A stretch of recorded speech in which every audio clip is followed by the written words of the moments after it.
YouTubers. This is my baby Monstera Obliqua.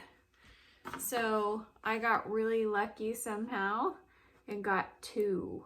So I bought one, and this one got mispackaged, so we knew it was probably going to arrive damaged, which it did. It lost a leaf, and I was sent a second one.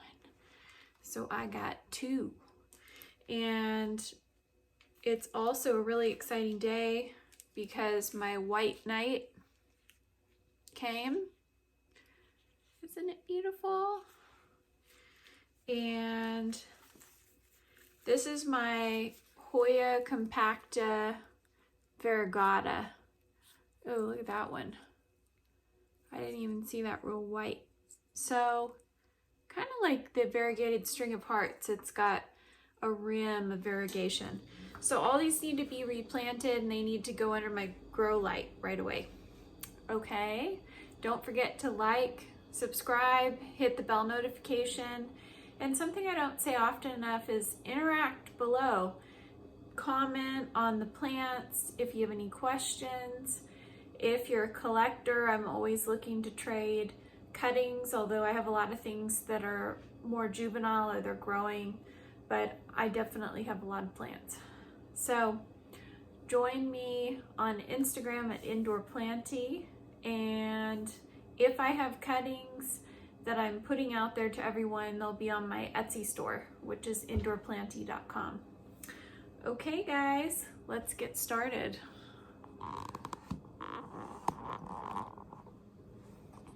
So as you can see, my hand, I've got different sized pots. I want to make sure you guys can see this, but I'm really afraid that this is gonna fall on these plants. So let's make sure that's stable. Okay.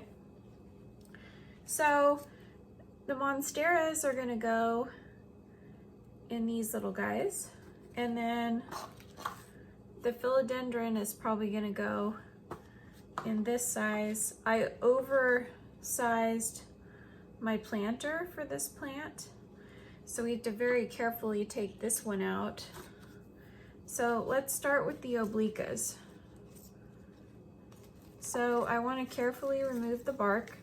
I'm going to keep it aside though because it did a really good job of kind of like insulating the roots. If you can see, they're almost kind of exposed under the bark, and the plant actually seems to really like that for some reason.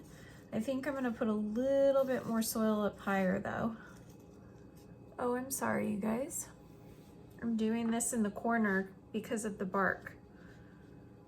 Okay, looking at how we're gonna do this here. Oh my gosh, I see some new root growth already. See those white roots right there? Okay. Okay, baby. I'm trying to get it out and really not disturb the root ball.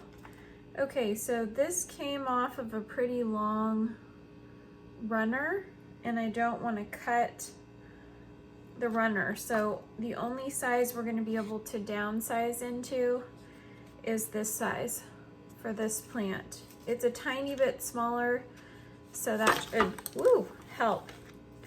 And that'll happen. You'll spill your stuff and make a mess. This is just an old tag that was on one of my pots. Okay, let's get our soil. Since I keep working where you can't see, I moved my camera. So I use a tray because, you know, you're gonna make a mess. Okay. The stem, I'm actually tilting downwards, and then we're gonna gently fill this in, and this medium is already damp from watering it yesterday, so we're not gonna dampen it any further. So this is the smallest pot this little guy will fit in because of the runner that it grew off of. So this is the Monstera Obliqua. So unlike regular plants, obliquas and some of the Monstera family, they like a lot of air in their roots. So if you noticed, I'm packing it down, but not quite like soil. If you compact it really, really tight, this little plant's not going to be very happy. I actually think this is a better planting job than I had, because now everything's kind of covered properly, but the base is still exposed. So we're going to leave a little bit of room in case a new leaf pops out of the bottom instead of one of the leaves. So new growth can come out of a leaf, but it can also come out of the bottom of the plant. So this bark just keeps the humidity up. It's a coconut husk bark, and it's made for reptiles. And if you look in my first planting video, you'll see it's called Repti Chip, and it's 100% coconut. Okay, that guy's gonna be really happy. See if we can't just leave him there. So perfect, we got some bark left over. So this medium is going to be dry. And you know, when you receive a shipment, I just snipped the rubber band. You want to be very careful opening everything and getting it out, okay?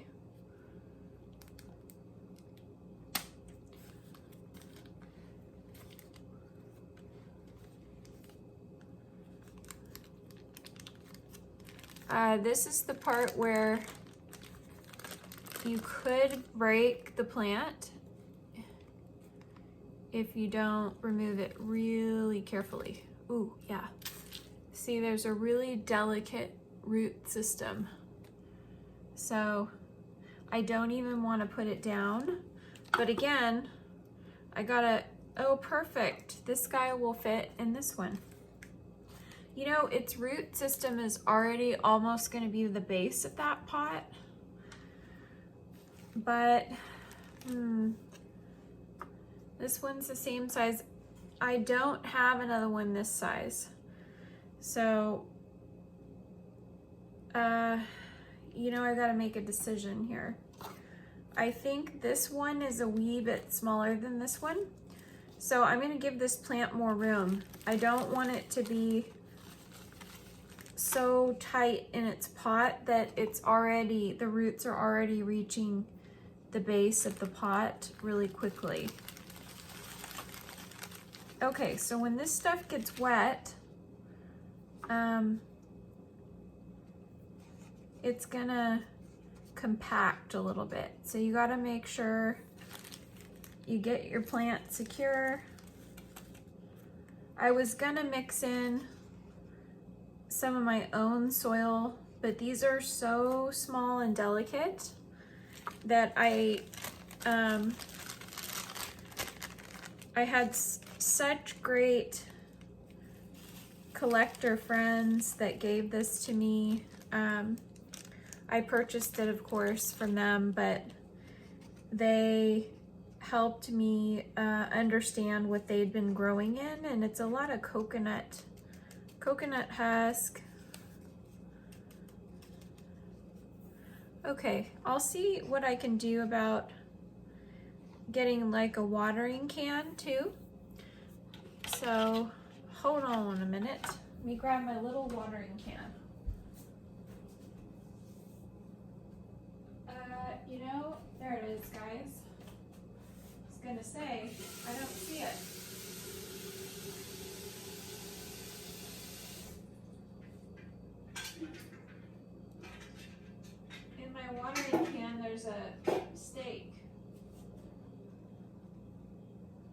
Oh, it's my Albo Syngonium stake.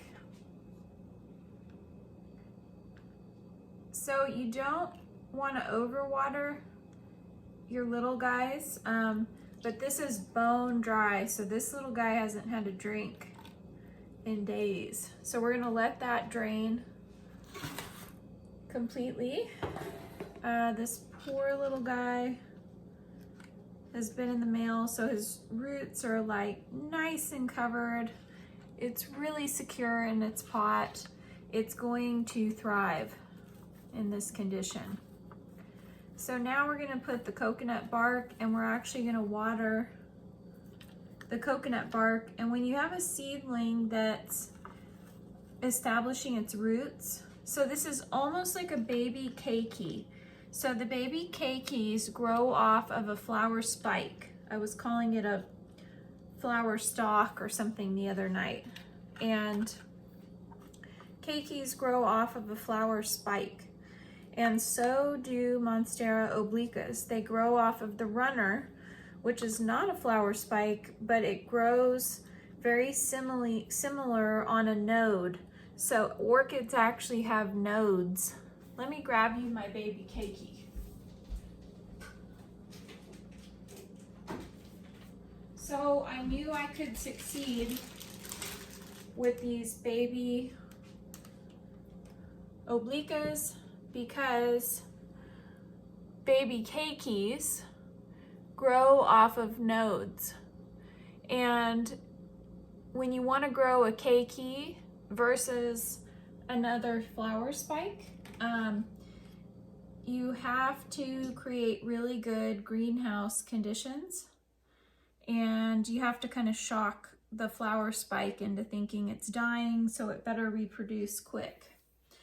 So when these guys get separated a node from the runner on the obliqua, then they start to say, I'm going to die if I don't reproduce now. And a lot of monsteras, when they're put into shock, they actually produce new plants at the node. Okay. We're just gonna wet down this bark a little bit more. You know what you can do, since I already watered this other one, I'm just gonna spritz the bark today because I want the humidity really high in their tiny greenhouse condition. So we're gonna dump this out and then let it sit there a little bit longer.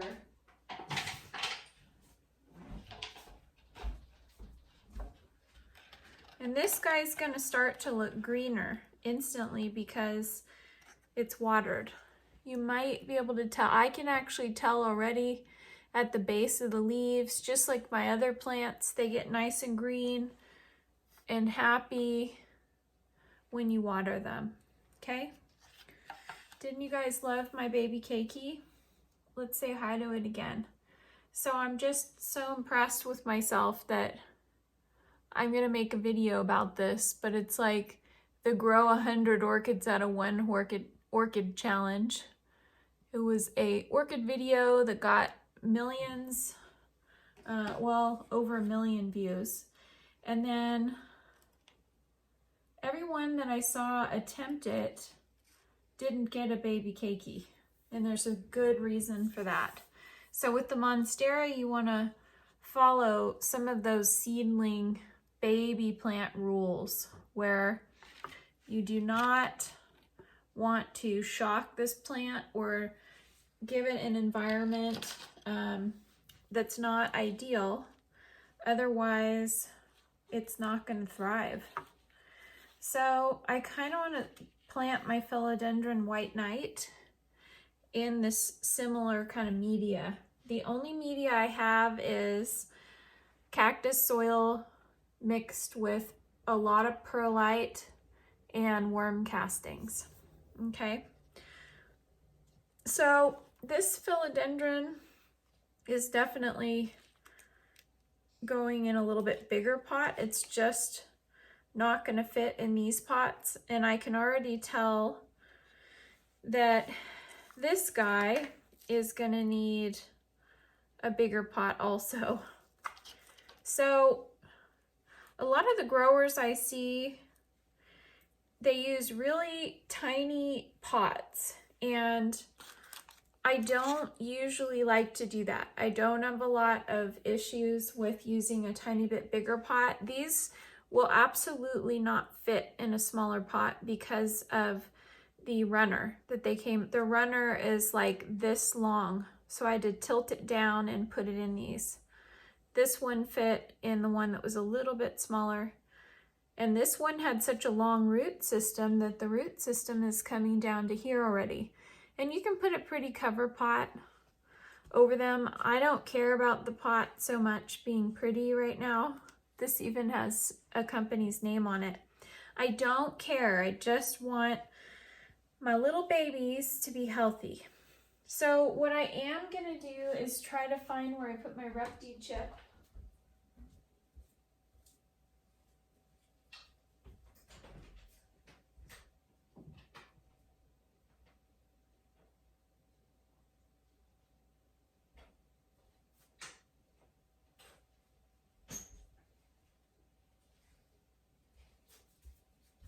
One moment, please, everybody. So,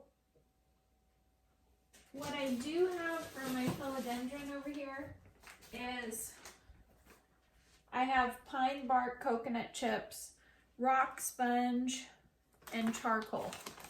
So what I'm going to go ahead and do is mix some of this.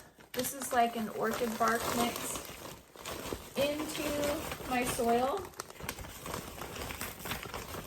because I want there to be more airflow. And then with the Hoya, I'm actually just going to use, so we're going to have to plant the Hoya first. Hoya Compacta Variegata. We're going to plant you first because I need to, before I mix all that other stuff into that soil, I need to get that Hoya planted in the cactus, worm castings, and perlite. So the Hoya is going in cactus, worm castings, and perlite. This is a regular terracotta pot that I spray painted white. Don't take spray paint for granted. So with planting, I don't like the color always of those terracotta pots. And what I do is I get Rust-Oleum. Ooh, and this is from Legends of Monstera. Jimmy, he's here on YouTube, and he makes great Monstera videos, and I didn't necessarily get to speak with him personally, but I bought this from his store of cuttings, which is really cool to get this from a fellow collector who YouTubes. You know, this root ball is smaller than I expected. This pot is gonna be pretty large. Yikes. I have to use this pot.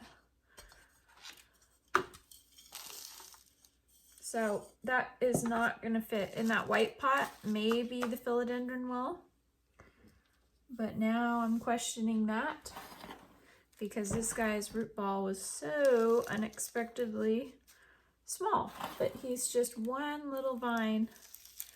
So what I might do is cut this up and lay a bunch of pieces of it on soil. The problem is I haven't done that with my green one, which is the common. It's actually uncommon to even find the compacta, the regular green version, in stores. I was lucky enough to find a giant one for a really good price. Ooh, stay in there, little guy. So this little guy is so top heavy. I'm gonna wet the soil and see what happens, but it is so top heavy that I'm actually a little bit concerned about it falling out. So what I'm gonna have to do is stake it. And what I like to do with small plants is use bamboo sticks.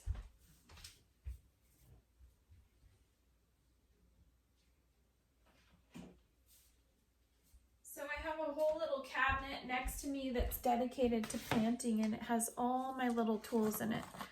So these are bamboo sticks. I ordered them on Amazon.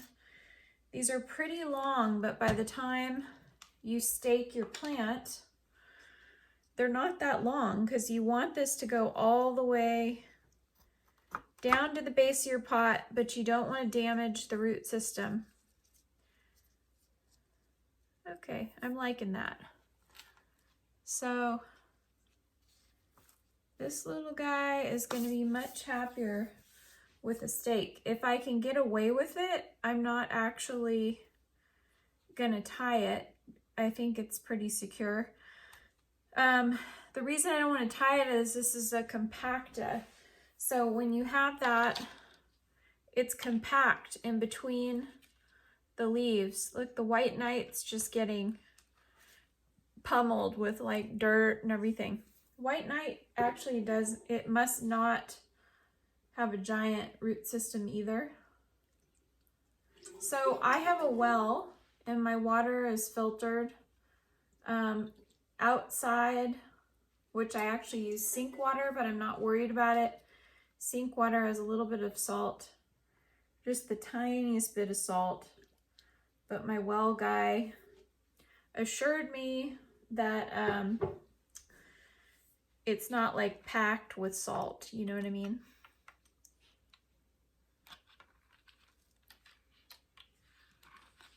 Okay, we're gonna go right in the center and just slowly pour water right down the center where the root system is. Now that guy's been sitting in wet moss for days, so he's not as much in need of a drink as the little obliquas. So one thing I see is I need to go to the sink and wash off all this residue on the leaves. In between the compacta leaves, you can get critters and stuff.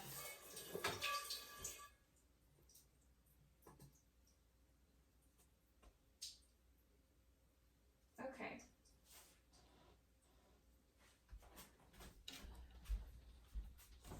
So we're also going to empty this out. Forgot to take it.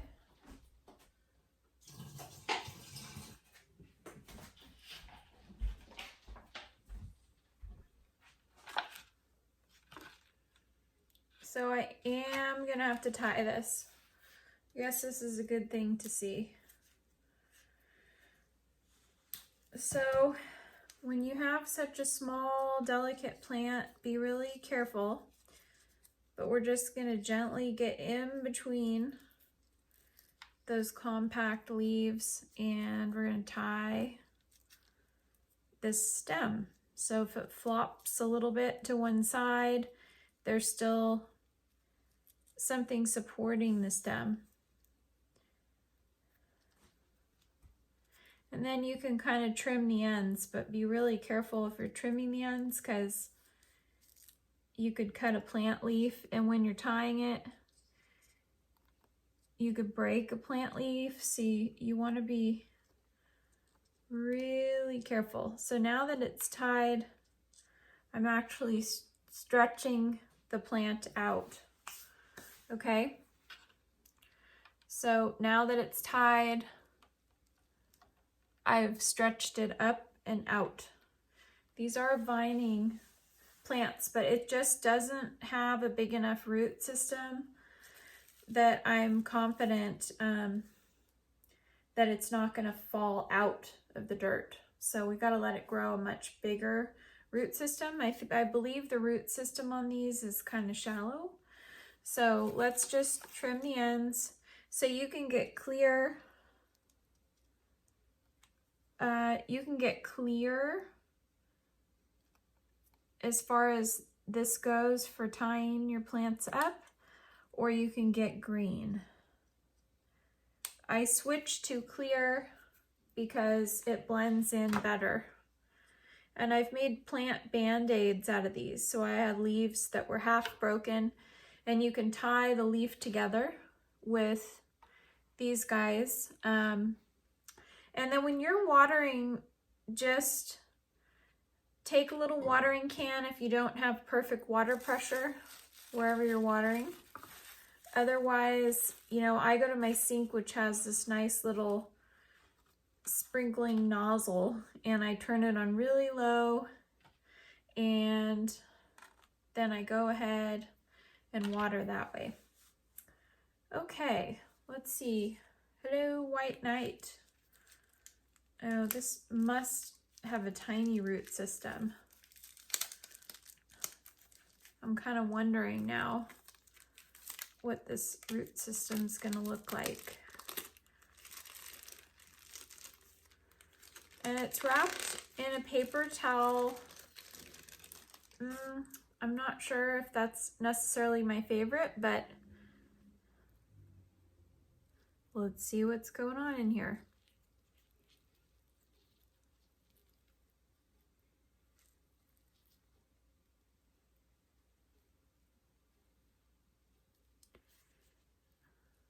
Okay, so there are some roots. The way this is wrapped and what that moss looked like, that looked like a real quick way to start rot.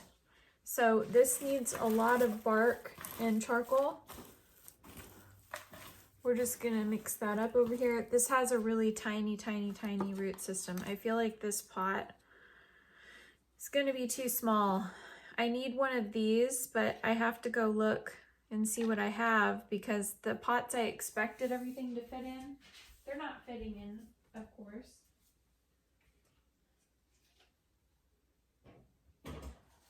Okay, I think we have a pot here. This one.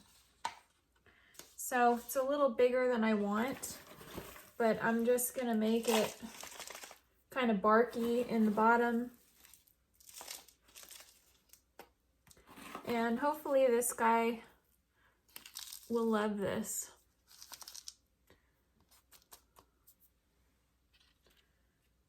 So this is gonna need to be staked, I believe. I mean, there's no way. And that even this leaf I was hanging on to, I'm holding on to the whole plant because I'm really afraid that it's just gonna break something, break some roots, breaks some leaves. You have to be delicate in this process.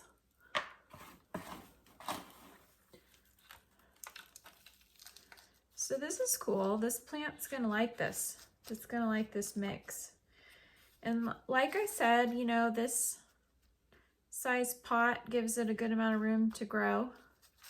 So definitely gonna need to be staked. If I let go of this, it's probably gonna fall over and roots could break. So you either have to carry your pot with you if you didn't put your stakes out when you started planting, or you need to bring your stakes over to where you're planting. So we already did that. My stakes are open. Oops, I feel like, ooh. Sorry everybody. I'm still terrified that this camera is just gonna like fall over because it did that earlier. If this falls on this table of plants,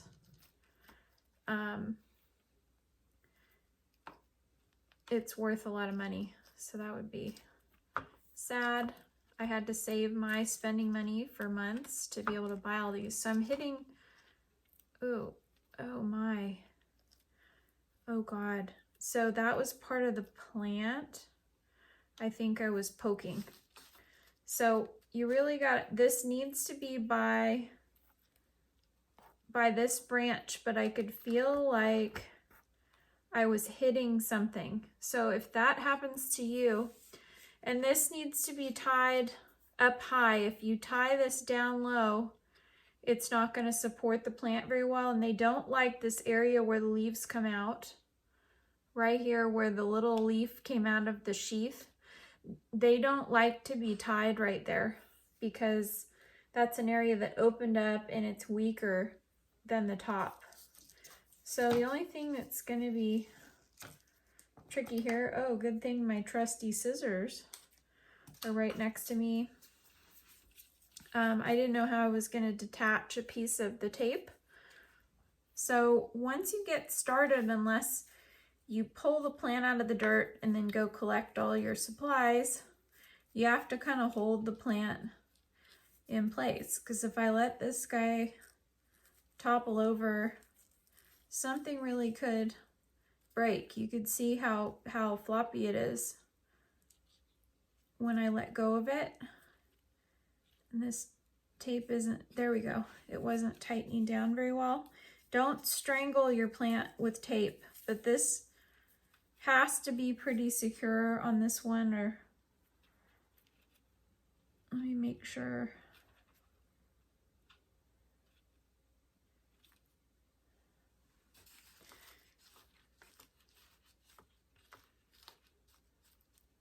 So what you don't want to do on a philodendron is, this is the brand new leaf.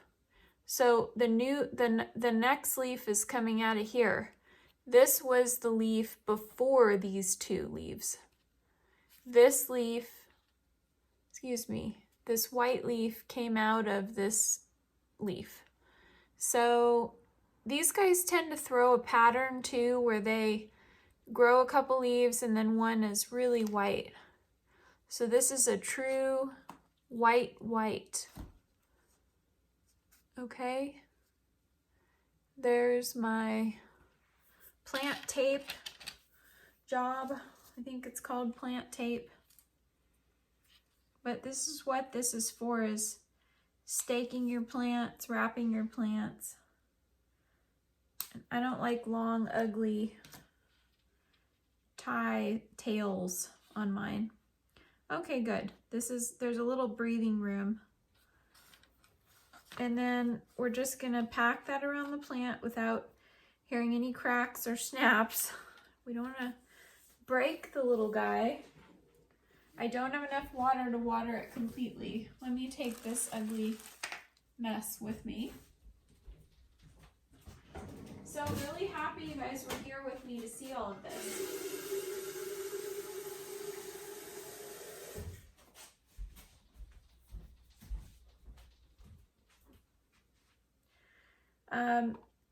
This is how you plant young plants and plants with a small root system, plants that have just been propagated. These are all like juvenile plants. They were either just cut or propagated, or they were just grown off of a node. So they're juvenile plants, but give me a year or two and these are going to be full-fledged plants, especially if you stay on top of repotting them. So as they grow and you start to see roots coming out the bottom, replant them. Sometimes people try to wait till everything's not growing, but you really want to make sure that you replant them in time, okay? So don't leave them in the same pot too long, even if they're growing a new leaf. If you're really careful with the root system, you can go ahead and repot them, okay? So I'm really happy with, excuse me, my hair's gone crazy. I have this really straight, long hair, and I never seem to cut it regularly enough. I guess I should feel lucky, but I don't know. Okay, so this is the Philodendron White Knight. This is such a nice plant. I actually contacted the seller and said I want another one. I think there's one or two left. This is, of course, the stunner. It's almost a half moon. I actually kind of like that it's not quite a half moon. It's got a tiny bit more green. That little bit of green will probably help the plant grow. So, and the mix I planted that one in is really fluffy and airy. It's not full of coconut. You know what I'm a little worried about with these tiny monsteras? What I'm gonna do is take a wee bit of my cactus worm castings and perlite mix, which the perlite is unfortunately Miracle-Gro. And we're gonna just sprinkle a little food on these babies. And this is like a micro dose of food. And if we don't do this, and the people who sent these to me, if they didn't add any nutrients, which I suspect they might have, but they didn't tell me what this mix is. If there's no nutrients in here, these guys aren't gonna grow as fast. They do need a tiny bit of nutrients. And then I'm gonna go ahead and water through a little bit of nutrients. And then we're gonna be careful and not overwater them either. So let's see if this little guy turns a little greener after that. So there's probably a little bit of nutrients in there, but I wanna make sure these guys are getting food and they're putting out new leaves for me. I actually have a ton of plants, guys. Like when I did my plant tour, I didn't even tour everything, and I have a lot of really cool plants. And I've been making such targeted videos that you haven't even seen the tip of the iceberg. Of course, what I focus on are the real super duper collector plants, you know, on my Instagram and my YouTube. This is Obliqua number 2. We're giving him a microdose of food. So finally, you guys got to see me plant the Obliquas, exactly what this is planted in. This mixture that I got from the seller is coconut husk, coconut. There was a little bit of coconut bark, but not really that much. It's a real fluffy. I didn't even really see perlite in there, and I didn't see anything that resembled food. Okay. I'm sorry this was a long video, but hopefully you guys learned, and I'll try to cut out some of my walking away from the camera. So if I do clip all that out, I walked away from the camera several times to go hunt down supplies.